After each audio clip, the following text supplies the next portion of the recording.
How can I do this while holding it? I just recorded like a whole thing and then realized immediately after that I forgot to give any kind of context for it. Anyway, it doesn't matter. It does not matter. My whole point is that I'm really addicted to my phone.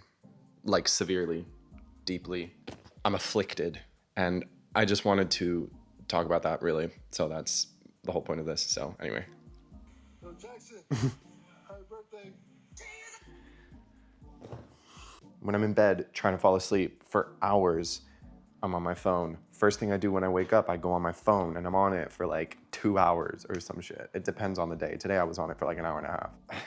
And my eyes hurt. My eyes hurt when I use it. Like I can notice that.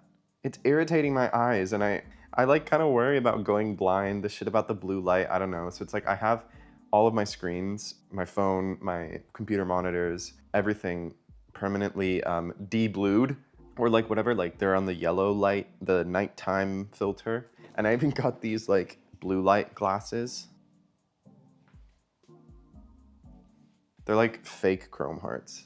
I don't think that would focus. There you go, there you go. You can kind of see it. They're like fake as fuck. I'm a phenomenal black woman.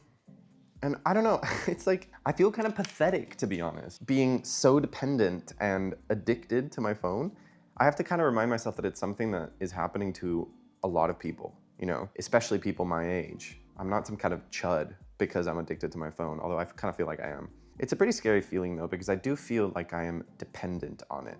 I feel like I need it near me or in my hand to feel secure, to feel safe. It's like when you've got a nicotine addict who's got their vape and they lose it and all of a sudden they go fucking ballistic. I don't know.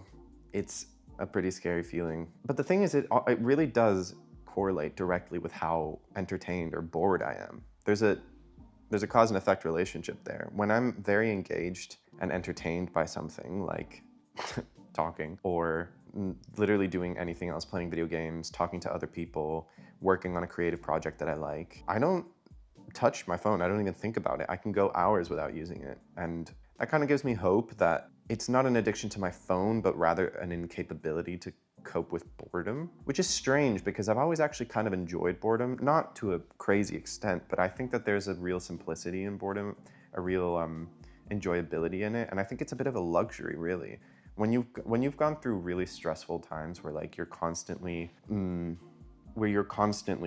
hyperventilating and being paranoid and anxious about things for a long period of time, months, years, and then all of a sudden that situation is over, no matter what it was, and you're left to your own devices again, and you're no longer bored, you're no longer stressed, and all of a sudden there's nothing going on in your life, and everything is quiet, and you're just bored again. It's like the most incredible feeling ever. That happened to me a couple years ago, and I enjoyed the boredom so much that I kind of want to go back to it again, but now I feel like I can't, because now when I'm bored, I immediately pick up my phone. It's like I can't just sit there doing nothing. I don't know. I guess in that sense, I am dependent on my phone. Ooh, swallowed it wrong. I don't want to show my feet. I got sunburned. You can't really see it so much on camera. It's super visible in person. But it's like sunny here, which is super strange. It's sunny and it's hot as fuck. UK heat really is different. It's very annoying, really. It sticks to you so hard, but it's only because indoors there's just no escape from it because no one has AC here and the buildings trap heat very efficiently. So you're kind of just stewing the whole time. The weird thing about UK heat, because people, Americans and literally anyone else from the entire world will insist that it's just not, that everyone's overreacting and that it's not that crazy. Listen, I've lived in really hot countries, okay? I grew up in Spain and I lived in Kuwait and I've been to the American South during summer. I've been to some of the hottest places in the world. And obviously they're very hot temperature-wise, and technically speaking, they do feel hotter. I mean, you go outside in an Arab country during the summer, it feels like you're walking in an oven. It feels like it singes your eyebrows off, but you don't go outside, you know, you don't. You stay indoors the majority of the time. If you go outside, it's to go from your house to your car, and then from your car to another place. And every single one of those places, your car, your house, your whatever, is AC'd to the max. It's cold as fuck in those places. It's the same in the States. You're walking around in Miami and it's hot and humid as balls. And then you walk into a Publix and it's like 16 degrees full, sorry, I don't know what you guys would say, like 55 degrees or some shit. You end up being cold more often than you're warm during the summer in these places. So even though they're technically hotter, you don't really experience it that much. Here, it's 30 to 35 degrees at the height of summer, and you feel it the whole time, and it's humid. There's no escape from it. Anyway, that has nothing to do with my phone.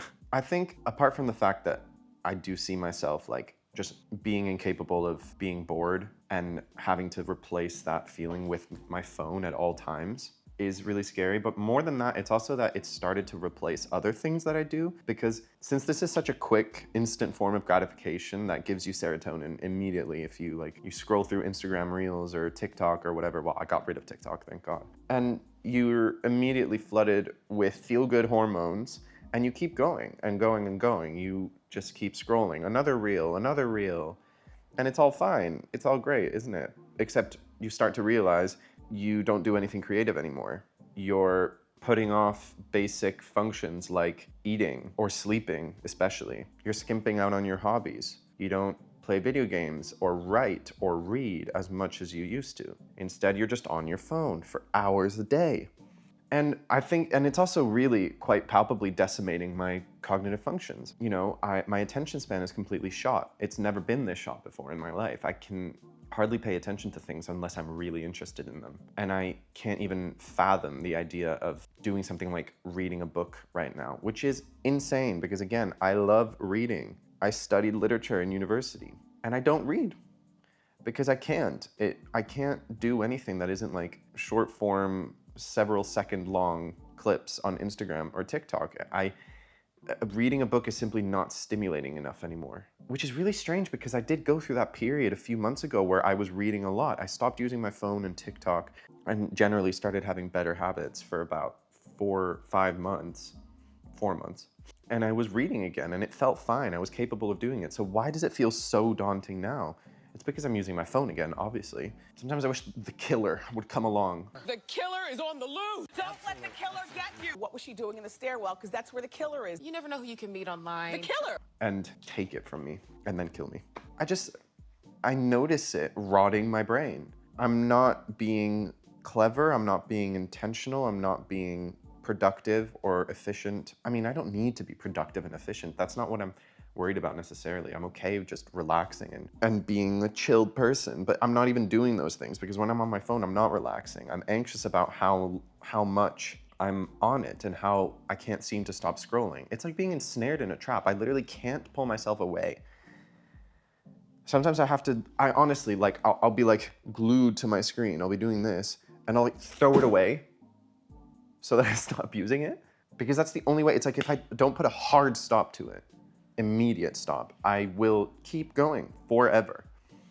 And yeah, it's just rotting my brain. I'm not being an intelligent person. I think I pride myself on being quite an intelligent, well-rounded person. I don't mean that in an egotistical way. It's just that I think I've worked on myself a lot throughout my life, and I've done a lot to try and be a good person who is intelligent, empathetic, kind, understanding, relaxed, well-tempered, cool.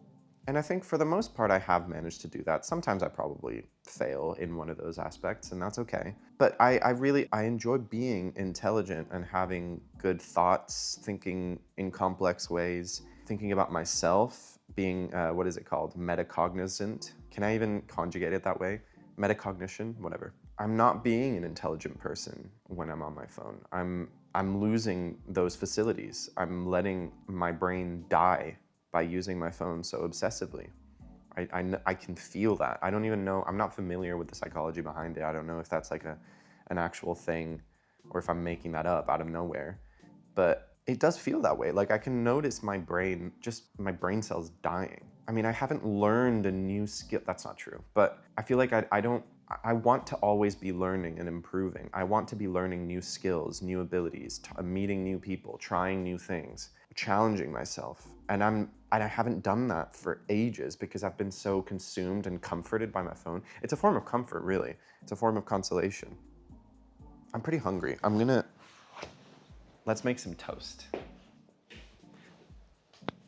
You were resting just now on a pile of books, by the way, which consisted of, let's see if I can see them from just the thickness. It's the Odyssey, Salem's Lot, Stephen King, House of the Spirits by Isabel Allende, and the Communist Manifesto, once again. Good job, guys. Oh no, my bread is moldy. Is it? Wait, hang on, I can't tell actually. This is a weird angle. I think my bread might be moldy. I don't know, is this mold? Okay, well, it's just not focusing. I don't know how to get it to focus. Right there. Is that mold? I don't know, I can't tell. Usually I'd prefer to be safe than sorry. But not today, I'm just gonna do it. Well, actually, no, you know what? Not this one. I'm gonna look and see if there's if there's another piece somewhere that looks better. Yeah, this piece looks fine. Toast. What's the letter should I do next, sweeties? I'm a phenomenal black woman. I've been seeing so much AI music lately, by the way. It seems like the boomers have kind of discovered it as an idea, and now they've started making a bunch of AI music that's going all over Instagram Reels. I don't know how I feel about it, but anyway, I feel like I need a way to combat this, basically. I like what I did back in November when I stopped using TikTok and I stopped using my phone as much generally, and I started picking up better habits again. And I sort of want to challenge myself to do the same kind of thing. One of the things I mentioned in the last vlog was that I was going to do this blind date with a book thing, and I actually did end up doing that. But I think baby steps are really what is going to help me. I want to start picking up better behaviors again, one by one, slowly. I want to start reading again. I'm not going to force it too much. I'll do something like I'll try and read 20 pages a day. Honestly, knowing my attention span, that might be too much. I might drop it to like 10. Any amount is better than nothing, I think. I want to try and read a little bit every day. So I'm probably going to start with that blind date with a book. And I'll show the like unwrapping and reaction to that in a sec. But I want to start reading a bit. And then when I feel like I can do that more comfortably, my toast is done. When I feel like I can do that more comfortably, I also want to start, hang on. I also want to start going to sleep earlier and waking up earlier, like I was doing at one point as well. I was like waking up at 6 in the morning and it was great. I don't know if I have to wake up that early, but I want to be going to sleep either at or before midnight, ideally, and waking up at 7 or 8. Maybe 6, we'll see. But I'd like to start doing that again. The other big thing that I need to do is getting back into the gym. I feel like I don't want to blame my everything on my phone and my addiction to it, but I think not going to the gym has also been a result of my phone addiction. It's also just been that my schedule has been really busy and I've been doing my postgrad and everything, but I think it also has to do with my phone because sometimes I'm at home doing nothing all day, like I have an entire day off and I'm doing nothing. And I think to myself, I could be going to the gym right now, I really could, but then I don't because instead I just scroll through my phone endlessly, you know, so yeah.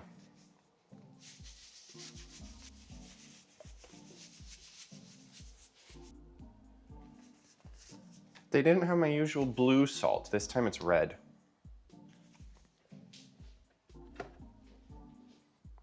Toast. And of course, I'm gonna have it with good olive oil. Absolutely. And salt. You guys wanna see a crazy life hack? If you're ever putting something like butter or olive oil or something that you want to kind of seep into the toast, make holes in it with your knife. This is so hard to do through a viewfinder and without another hand to hold the toast steady. My mother showed me this when I was a little kid and I've been doing it my entire life. Toast. The killer is on the loose. I'm in the kitchen today because I'm cooking right now. I'm gonna make some chicken with gnocchi and like a gochujang Parmesan sauce. Actually, do I want to cook this chicken on the stove or in the air fryer?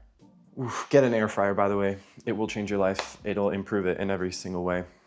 I feel like I'm just gonna do it in the air fryer. And it's gonna be like a really basic thing. Like I'm not gonna season it that crazy. I think I'm just gonna put some like oil, salt, white pepper, a little bit of something else. We'll see. I think one of the biggest things that I worry about in terms of the topic of my phone is that I think I've wasted so much time in my life for genuinely years doing nothing. I mean, I started really using my phone chronically and addictively when I got TikTok probably for the first time, which was, I think, 5 years ago probably, in 2021. I started using it a lot then because I really got into it. And it wasn't that bad at first, but I think it progressively continued getting worse until about 2024, maybe 2 years ago, when it really got hardcore, where I was on it like several hours a day. TikTok or just my phone generally. I was on it several hours a day. I don't know, I just worry, I worry a lot about how much time I've potentially wasted doing genuinely nothing on my phone, just doom scrolling for hours on end because I feel like I can't stop. It's really abusive, to be honest. I feel like I'm in a very abusive relationship with my phone. One thing that I started doing at one point last year, and I've tried to keep it up as much as possible, and I still do sometimes, was to go through like some kind of harm reduction. I mean, harm reduction in heavy quotes, because I understand that that's quite a heavy topic for much heavier abuse of substances or other more serious addictions, I should say. Take my use of that term with a grain of salt. Although maybe my phone addiction is very severe and quite serious to the point where I can talk about it like this. I don't know. I don't really know what qualifies as a serious life-altering addiction or not, to the point where I can talk about it as if I'm a survivor of an addiction, I guess is the only word I can find for it. To me, I decided to just sort of follow a kind of harm reduction principle where it didn't mean that I stopped using my phone altogether, but I tried to stop consuming as much short form content as I was, and I transitioned more into long form content if possible. So like at night, instead of scrolling through reels for like an hour, I would watch,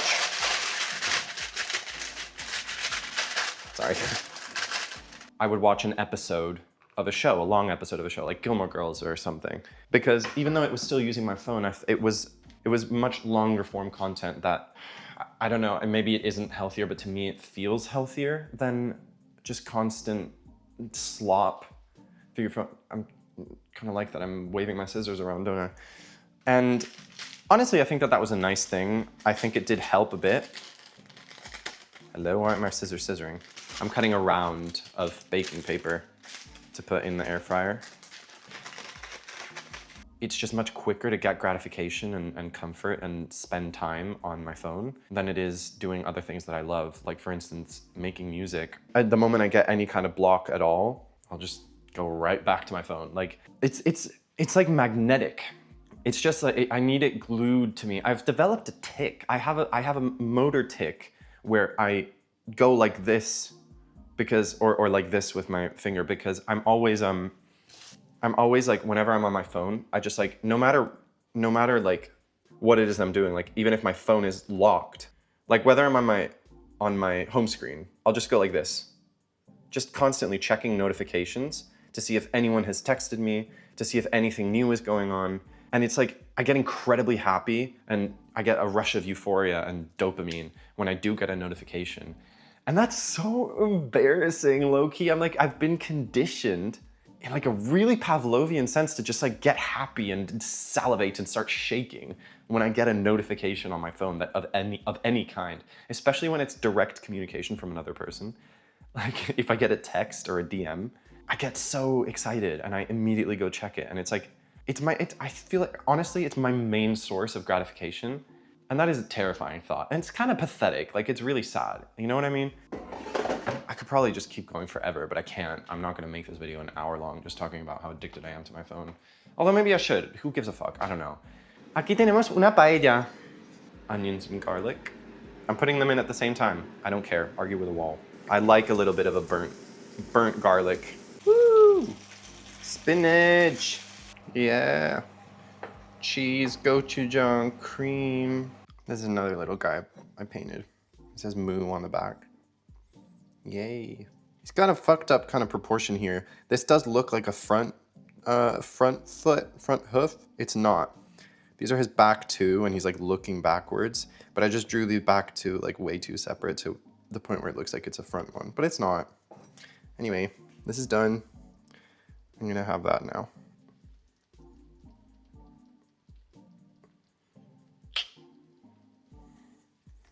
Here it is. I found it, blind date with a book for £9. And they've got pink ones. Look at that. Inescapable attraction. Are these are meant to be like, oh, the pink ones are the romance books, says it. So I don't know if I'm interested in a romance, frankly. Steamy banter sounds. Also, I just realized that the gain on this microphone is like really high. Let's go to -6 on the preamp. There we go. That's much better. Audio engineer. Look at me. I know my shit. Phantasmagorical. That's a great word. I don't even know what that means. Phantasmagorical detective, dry humor, urban fantasy London. I don't know about that. Now this sounds interesting. Am I allowed English to village, green and leafy dream sequence, folk spirits, English village. That sounds interesting.